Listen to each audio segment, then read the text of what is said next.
I know you're disappointed with the way you turned out. We all are.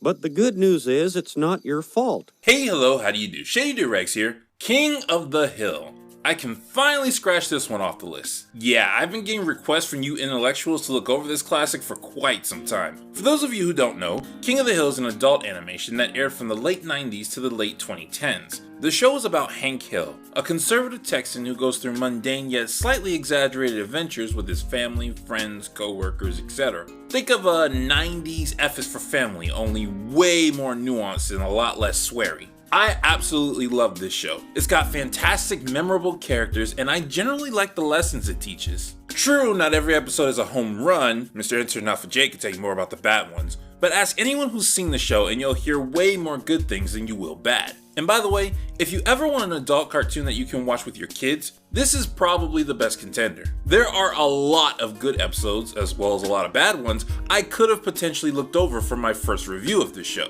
But for quite some time, I've had a fascination with one in particular for reasons I'll go over at the end of the video. For now, let's go ahead and get to talking about the episode, Taking It to the Streets. The episode starts in the usual place, Hank and the boys drinking in the alleyway. Suddenly, a helicopter flies over and Bill gives some exposition. We're having war games this week. It's kind of like our team bus. Well, the conversation has shifted to being about both sports and the army, which means Hank should be chiming in 3, 2, 1. Yeah? How's your team doing, Bill?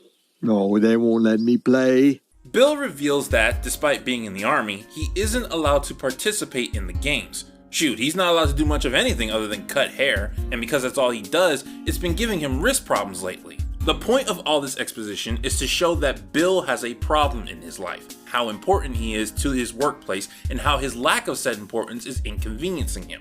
It's not a major issue for Bill, just some minor complaints among friends, but Dale helps push it to another level. Oh, give yourself a break, Bill. You do more than cut hair. You also straighten out magazines and empty ashtrays. Don't listen to him. You're a very important cog in the military machine. Put a pin in that for later. Khan comes around and brags about his new SUV. It immediately turns around on him when he can't fit it in the garage. Then the episode cuts to his B story, Peggy and Bobby getting ice cream, which I'm going to talk about in its entirety right now because it really doesn't have much to do with anything. There's a deal at the Megalomart to guess the weight of the ice cream you make. Guess right and the ice cream is free.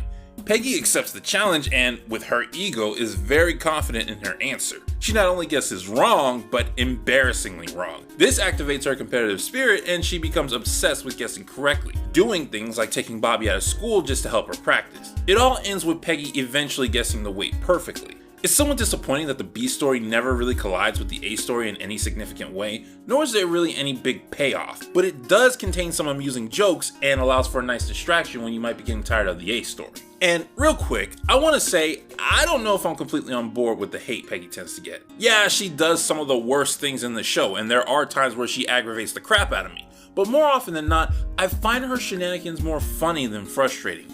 Like, if you ranked all the characters in order of scumminess, I don't hate Peggy nearly as much as Buck Strickland, Nancy Gribble, or my arch nemesis, John Redcorn. Back to the plot, we see Bill discussing the war games with his fellow soldiers. We've done some telling, now let's do some showing. Hey, another good way to avoid snipers? Yeah, with all due respect, we're talking about blowing things up, not blowing things dry. Ah, my wrist! Permission to stop clipping, sir! Denied. So we now have a demonstration of the inferiority Bill was feeling earlier. Not only is his advice rejected because of what he does, but the soldier didn't have any sympathy for Bill when he cried out in pain. It's carpal tunnel syndrome. You'll have to lay off cutting hair for 2 weeks. If you don't mind, we need the bed for some soldiers. I mean, real soldiers. I mean, do you know what I mean? And example number 2 of the army treating Bill like he's worthless. Remember that comment made by Hank? Don't listen to him. You're a very important cog in the military machine. Yeah, what Hank said is true, but given what Bill's going through, it certainly doesn't feel that way. A cog in a machine, no matter how small, is important because if it stops working, the entire thing falls apart. Bill's injury seems like a minor nuisance to the army. In fact, it's more of a burden to them to allow him to stay in their infirmary to heal. Bill gets a look at his medical history and sees that a good portion of it has been censored out. Like anything that happens during the day, he decides to discuss it with the boys in the alley. Any of you guys have large portions of your medical chart blacked out? Is that something to worry about? Only if the idea of a massive cover-up concerns you. Gee. Hank suggests that Bill go through the proper channels and request paperwork to retrieve his file. Dale has another idea. Exterminator.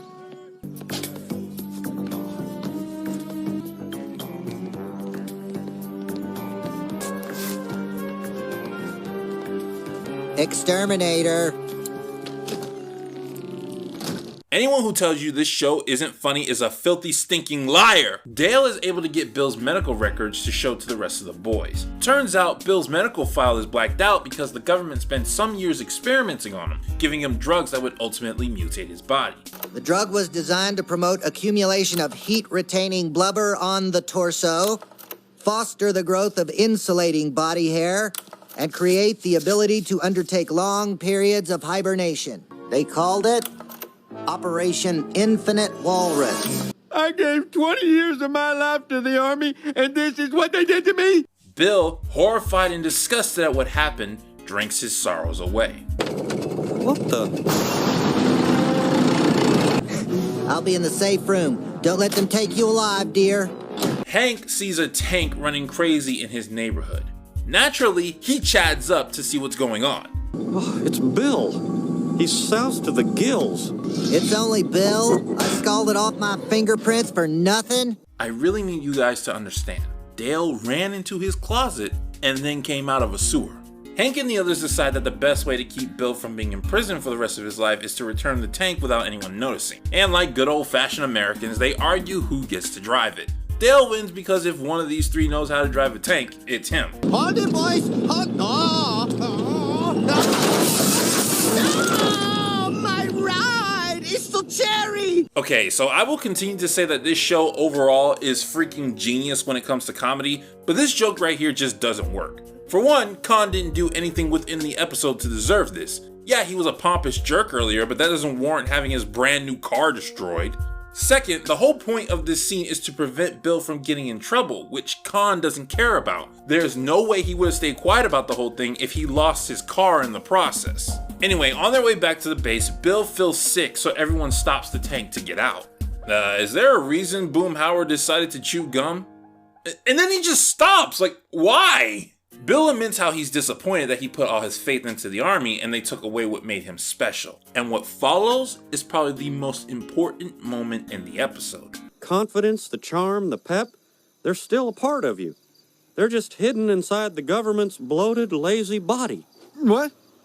So, it's not my fault that I'm fat, bald, and lazy? Hank begins lifting Bill's spirit by assuring him that pretty much every problem in his life, everything he's been feeling down about lately, isn't his fault, and that in turn is a good thing. In fact, Hank's so confident about it that everyone begins listing tons of things wrong with Bill that they were keeping hidden, because if it's not his fault, he can't feel bad about it. You think I'm boring too? Oh, yeah, but don't take it personally. You see, it's Not my fault. I'm not a loser. Deep down under all this government ape fur, I'm a winner. Knowing that everything that's wrong with him isn't his fault, Bill gets the confidence, and sobriety I guess, to drive the tank back to base. Along the way the guys get pulled over by the police, but with a new confident Bill, they manage to talk their way out of it. Now I suggest you get back inside that black and white and forget everything you've seen here. Do I make myself clear? Yes, sir. All right, move out. So the tank is driven into a field where other tanks are waiting. It seems like all's well that ends. Well, they're gonna die. Bill accidentally drove the tank onto the target range of the war games, and it's only a matter of time before their tank is hit. Bill, you spent 20 years on this base. How do we get off this dang target range? Don't worry, my years of military training will take over. What are you asking Bill for? The Army destroyed all his brain cells with their deadly placebo drug. No wonder he's an ignoramus. The amount of things that made that sentence funny is utterly ridiculous. So it's revealed that the Army gave Bill a placebo. He was not filled with body mutating drugs, but just sugar water. The Army, in fact, did not do anything that caused Bill to be the way he is. Well, that's a good thing, right? Nuh-uh, it means everything is my fault. The fat, the fur, and all those other things I didn't even know were wrong with me. But enough feeling sorry for Bill, because he has a plan.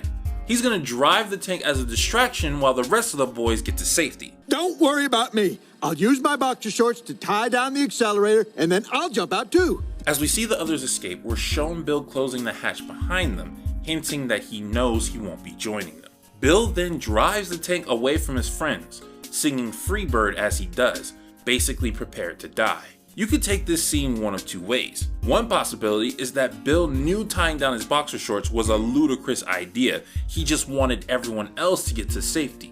Another possibility is Bill could have escaped with the rest of them, but with the recent knowledge that everything bad about his life is indeed his own fault, he decided he's better off dead. I think the second interpretation has a more impactful meaning, but there's not enough evidence to say that's definitely what the writers intended. Eventually, Bill's tank does get hit. I wish I would have told him that he was a brave man. Honest, sweet, like a big old stuffed teddy bear. Don't worry, nobody dies in this episode. They just get really big boo-boos. I heard what you guys said, though, that I was brave and honest and a good friend. Do you still think that, now that I'm not dead? Yep. This is why the second interpretation of Bill giving his life feels more impactful to me. Bill hearing his friends compliment him when they thought he was dead and that they still believe it even though he's alive seems to give him the confidence he needs to keep living. Hey, why did those army guys stop firing? So it's a new day, and instead of carpal tunnel, Bill has a fully broken arm. It's too short, uneven, and you totally obliterated one of my sideburns. But, on the plus side, I must say your breath is unusually minty and inoffensive. Sir, I'm brushing every day now, sir. And that was taking it to the streets. So, why of all the episodes of King of the Hill did I decide to start with this one? It's not considered one of the best episodes, nor is it the worst. And while there are some emotional moments in it, there are certainly ones higher on the list I could have gone for. Well, it's because this episode talks about a problem that, while I don't think was a big deal at the time it was made, is something that's big now. Victim mentality.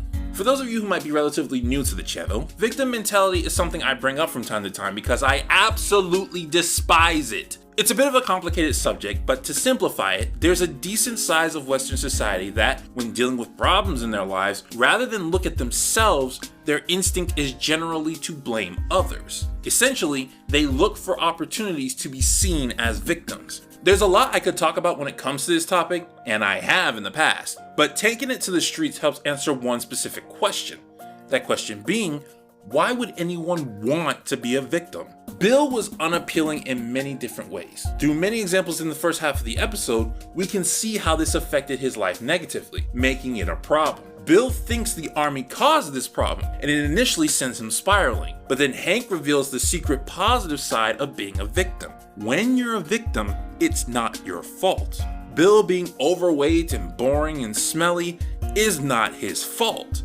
When something isn't your fault, you can still feel bad that it happened, but any guilt, anger, resentment, or other strong emotions you're feeling can be directed at whomever else is to blame.